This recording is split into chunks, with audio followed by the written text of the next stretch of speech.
Hello there, my name's Em Bazant and I'm here to teach a little bit about the Jew's Harp today. Now, very many people, there's quite a few videos up on YouTube and there's quite a lot of people teaching Jew's Harp in assorted manners. Some are fantastic, some are just experimenting, and that's one of the benefits. This very, very simple instrument is extremely well set up for just playing around with. Now, I'm not going to go over the basics of how you hold it, how you pluck it, because that is actually something you'll find yourself. Once you've got the very basics down, there's lots of other videos out there. Have a look, telling you how to hold it, how to push it against your teeth. The most neglected point about Jew's Harp is it's mostly a tune playing instrument, certainly in countries like Norway, where it's used to accompany dance. It can provide a massive amount of rhythm and an enormous amount of flexibility as well. But today I'm going to focus entirely on the tune playing. I was taught to play Jew's Harp by a very lovely lady called Lucy Wright, who is probably one of the best in the country, and her uncle and her father, both John and Michael Wright, who do a lot of workshops on this sort of thing throughout the country. If you can pick up and get to one of their workshops at any point, then I'm sure you'll find it very, very interesting. But anyway, today I'm going to be using a couple of harps. These are Falkenässlens. As you can see, they're medieval wedged type Jew's Harp. They're superb instruments for playing tunes on. They're designed for it, as opposed to some of the Danmoy, which are very much rhythmic instruments, depending on where you get them from, or some of the other more basic harps, which aren't tuned to a specific pitch. You can pick up a decent pitched, tune playing Jew's Harp for between £15 and £30, depending on what quality you want. There's a whole set of other links to them. If you want to go and have a Google, you'll find an awful lot of them. eBay is not really your best bet. You're best to talk direct to the people who can supply them. Okay, so playing tunes, you're focusing on all the overtones on the harp. You're not going to be aiming to get as much drive and as much power out of it as possible. You're trying to shape the note using your mouth, your tongue, your teeth, and occasionally your lips. So, traditional Jew's Harp playing stance. Push it against your teeth and pluck it. In this case, I always pluck towards me with these instruments. They seem to work better like that. Some people play plucking away using their thumb. I use middle finger.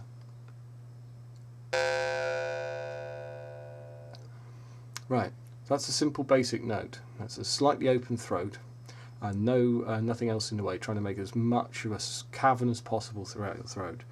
So by changing the shape of your throat, you can get different sets of overtones. Okay, let's demonstrate that. So you got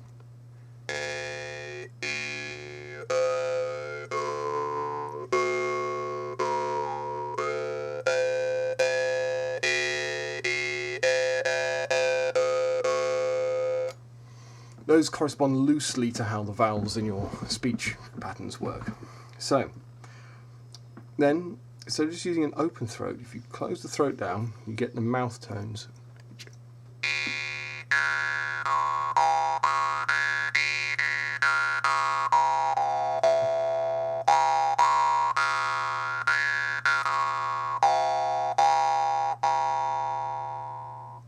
You can already hear, just from the mouth tones, that in fact the pitch is starting to come. So using a combination of the two, you can start to play basic tunes. So, as we were doing before,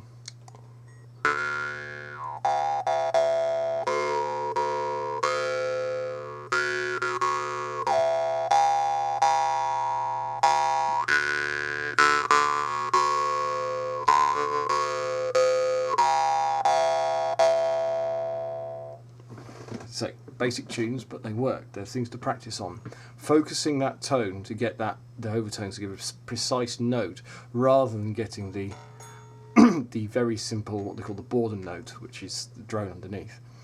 Now, you might have noticed that occasionally there's slightly more punchiness coming through on that. Well, that's due to a slight bit of breathing I was doing.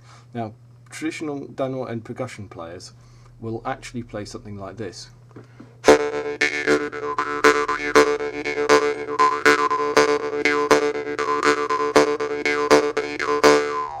I used the breathing through the blade, through the tang, sorry, lamella is the precise word for it, to actually blow the blade, and it gets a very, very, very percussive sound. Now that is good, but it restricts the overtones you can actually create. So if you breathe very gently, you'll get a little bit of the Borden tone. It will increase the power and projection just a fraction, but it won't overtake it. So if I start with no breathing and gradually increase the amount I'm breathing through the lamella, so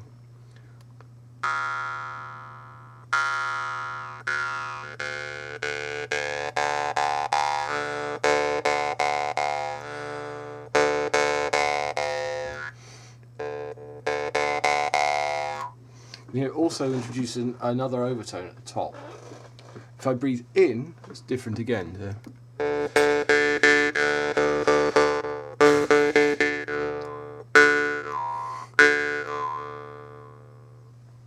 It's very difficult not to actually start playing tunes at that point.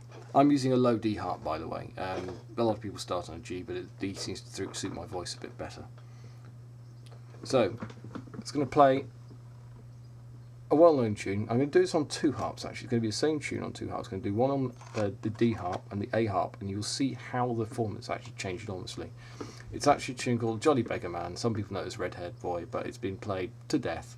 But it's a good example of how you can start to use some of the percussive aspects and blending it in with those throat, nose and mouth tones from earlier.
So I'm using the breathing to add a little bit of percussion, just making it blow on the offbeat, just give it a bit of punch.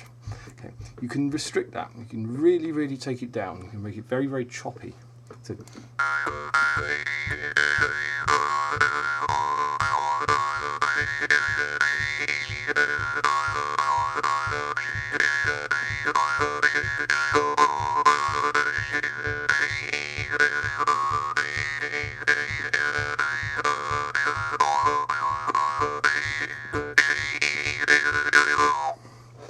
you have a little bit more punch and a little bit more rhythm. That's just the tongue just slightly at the back of your mouth. It's a slightly odd feeling, but you'll get used to it once you've found where those strong tones are.